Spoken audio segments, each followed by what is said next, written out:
Bonjour, je vais corriger l'exercice 8 du TD14. Cet exercice a déjà été corrigé en visioconférence. Donc là, vous avez la version, on va dire, au propre, avec sur feuille de papier bien écrite. Alors, vous avez une mole de gaz et passe d'un état initial de 1 à 2. Et on considère une transformation polytropique. Donc, en fait, c'est une transformation de ce type-là. Ça ressemble à la loi de Laplace, mais sauf que alpha peut prendre n'importe quelle valeur. Alors, il se trouve que c'est intéressant d'étudier cette transformation parce qu'avec le modèle, si on prend ça plus le modèle du gaz parfait, on peut faire tous les calculs et c'est pas trop compliqué. Donc c'est pour ça que on peut, on va dire un exercice classique à cause de ça, parce qu'on peut faire les calculs jusqu'au bout. Et ce qu'on vous demande, c'est le transfert thermique lorsque je passe de l'état 1 à l'état 2. Voilà. Donc ça c'est 1, 2.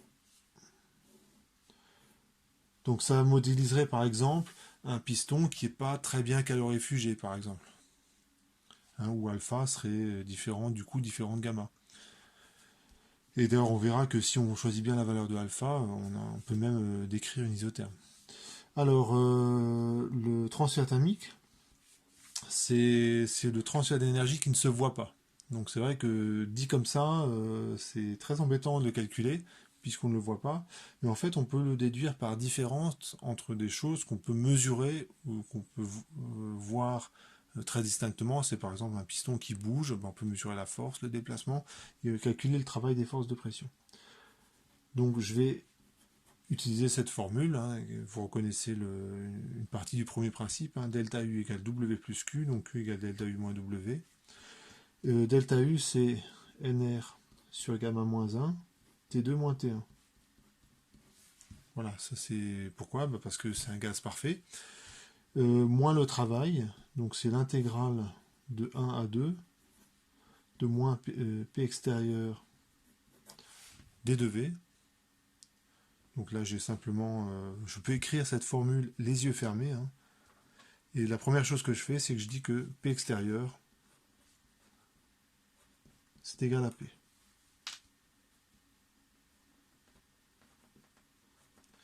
C'est quasi-statique, on a équilibre mécanique des pressions.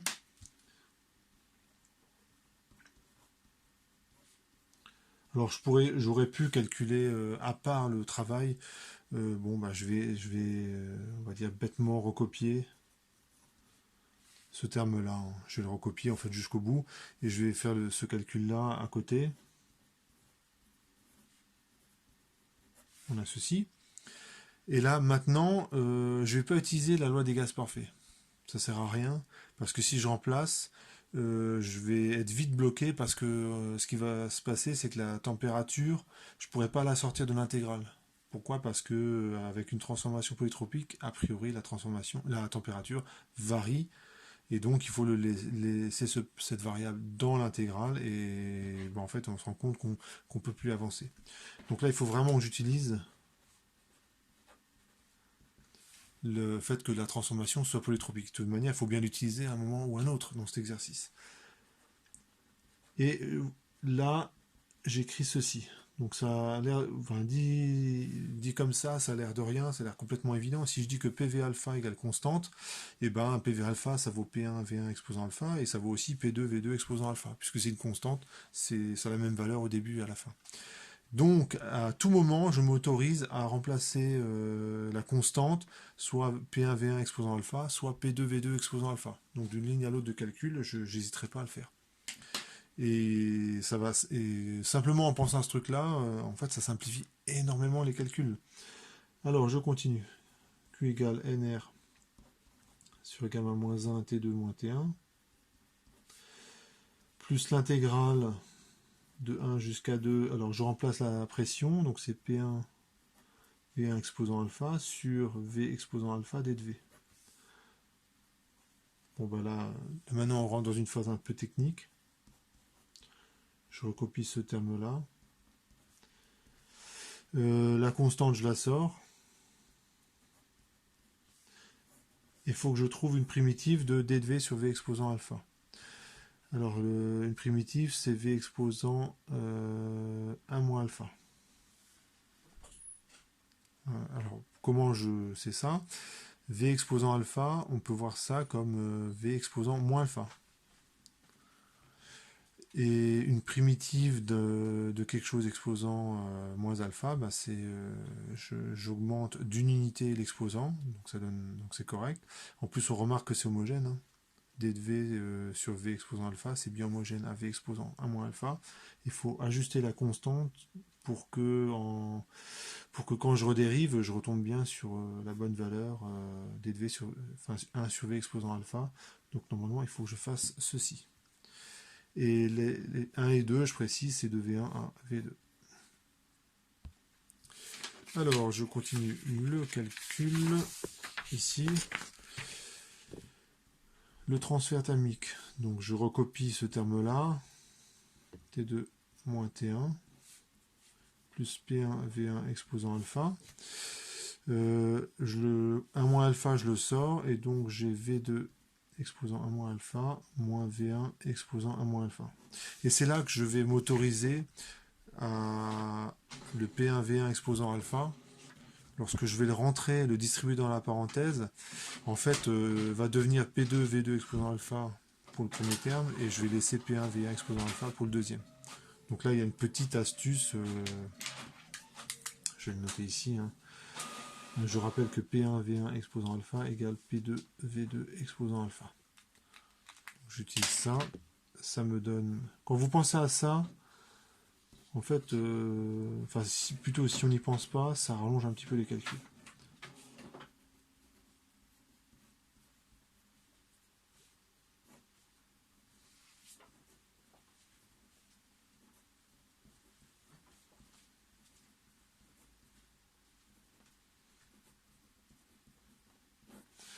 Et là, on voit qu'il y a une simplification parce que le V2 exposant alpha, avec cet exposant-là, il se simplifie. Les exposants là, ils se simplifient. Et je me retrouve avec ici P2V2 et ici P1V1 qui vaut... là, je vais tout de suite utiliser le fait que PV, ça vaut NRT. Hein, donc P1V1 égale NRT1, P2V2 égale NRT2. Et j'en déduis que le transfert thermique...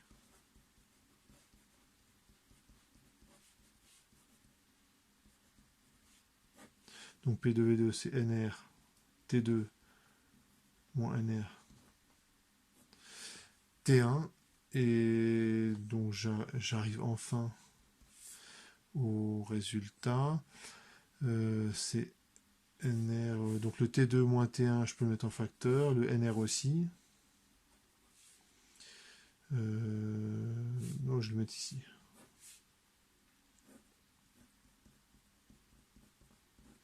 Et ici, je me retrouve avec 1 sur gamma moins 1, moins 1 sur alpha moins 1. Alors, vous avez remarqué ici, là, c'est 1 moins alpha.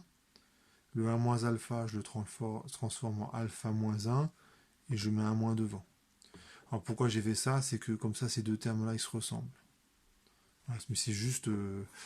c'est presque une considération esthétique. Hein, c'est la formule comme ça, on verra en particulier que quand alpha égale gamma, bah, on a un transfert thermique qui est nul. Voilà pour les calculs. Et la constante C qu'on vous demande de trouver, bah, elle est là. C'est ce truc-là. C'est cette constante-là. Alors, on va envisager tous les cas possibles, c'est-à-dire qu'en fait, on va prendre plein de valeurs différentes de alpha et on va retrouver les différents types de transformations qu'on connaît. J'ai oublié de dire une chose. Vous voyez l'intégrale ici, qui est ici? Ça marche si alpha est différent de 1. Ça c'est important parce que si alpha égale 1, en fait, la primitive, c'est pas ça, c'est logarithme de V. Donc je sais que quand je prendrai le cas, quand j'étudierai le cas alpha égale 1, les résultats que je vais obtenir, je vais avoir certainement des petits problèmes qui vont arriver. Donc je vais considérer les différents cas. Donc je prends un diagramme PV. Je prends un état P0 fait 0, ici. Et si je prends le cas gamma égale alpha égale gamma, et ben j'ai une adiabatique quasi-statique.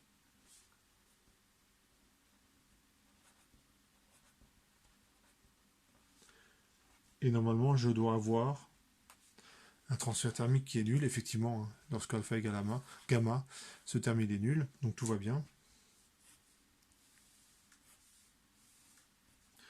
Et ça fait une courbe comme ça.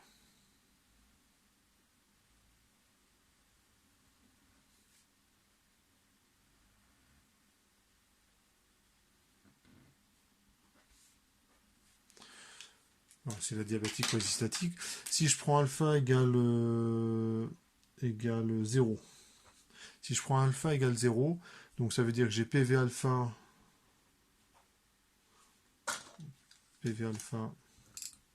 donc PV exposant 0 égale constante, et donc ça donne P égale constante. Donc j'ai une isobare, et pour une isobare, le transfert thermique c'est NR gamma sur gamma moins 1, T2 moins T1. Ce que vous reconnaissez ici, c'est delta H. C'est un résultat du cours sur le premier principe.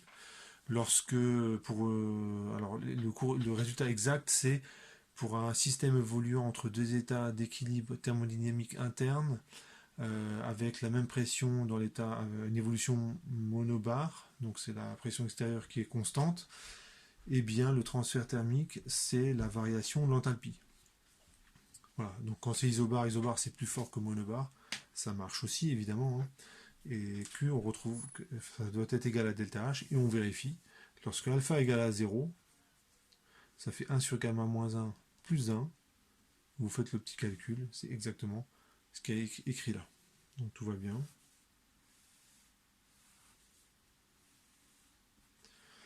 Et une isobare, ça ressemble à ça.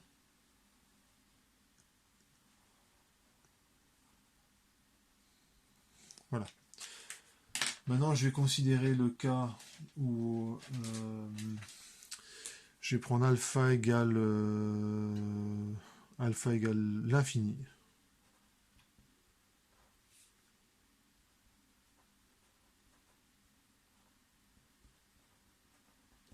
Alors, comment est-ce qu'on peut appréhender ce truc-là? Alors, plutôt que de prendre l'infini, je vais prendre alpha qui vaut une très grande valeur. Par exemple, allez, prenons 10 déjà. Donc, ça va donner quelque chose qui ressemble à une hyperbole, mais très très pentue. Si je dis que PV exposant 10 égale constante, ça veut dire que la pression, c'est une constante sur V exposant 10. Donc, c'est une courbe qui décroît très très vite. Quand je multiplie le volume par 10, et ben je divise la pression par 10 puissance 10. Donc je divise pas la pression par 10 milliards. Donc c'est absolument... donc en gros la courbe que je trace, c'est un truc qui descend très vite.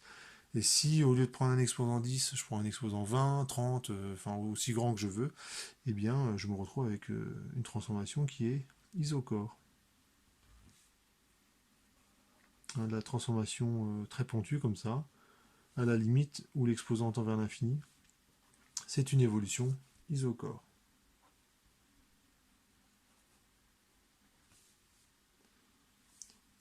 V égale constante.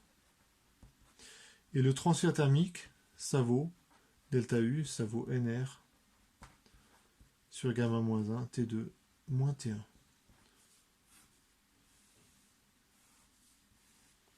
Effectivement, on peut regarder que ça marche. Si je prends alpha égale l'infini, donc ce terme-là, en fait, il disparaît, et j'ai ma formule. Donc ça aussi, ça fait partie du cours sur le premier principe. Le dernier cas, ça correspond à alpha égale 1. Donc c'est PV égale constante. Et comme PV égale NRT, donc c'est une isotherme.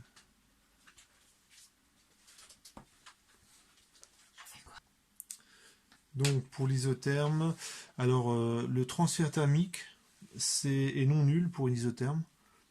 Lorsque vous avez une évolution isotherme, le gaz en fait ne gagne pas et ne perd pas d'énergie Hein, souvenez-vous, delta U c'est NR sur, ouais, c'est NR sur gamma moins 1 fois la variation de température. Si la variation de température est nulle, delta U est nul, donc le gaz en fait il sert juste à transférer du travail en chaleur. Hein, vous comprimez le gaz, donc vous donnez du travail au gaz, et le gaz lui il se débarrasse de l'énergie que vous lui avez donnée sous forme de transfert thermique. Et inversement, lorsque vous détendez le gaz il doit récupérer des calories par transfert thermique pour garder une température constante.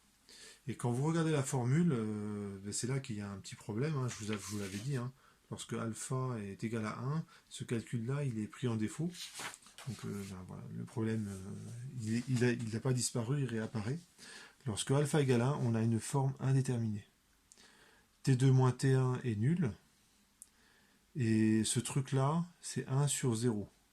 Donc je me retrouve avec une forme indéterminée. Le transfert thermique, c'est en gros l'infini fois 0. Et quand vous avez une forme indéterminée, vous pouvez en fait avoir n'importe quelle valeur.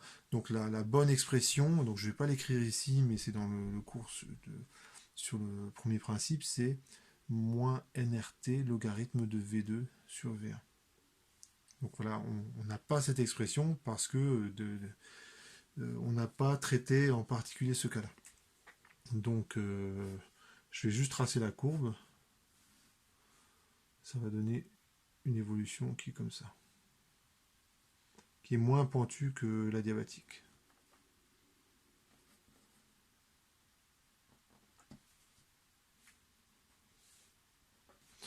Voilà. Très bien. J'ai traité tous les cas possibles et j'ai normalement répondu à toutes les questions. Voilà pour cet exercice.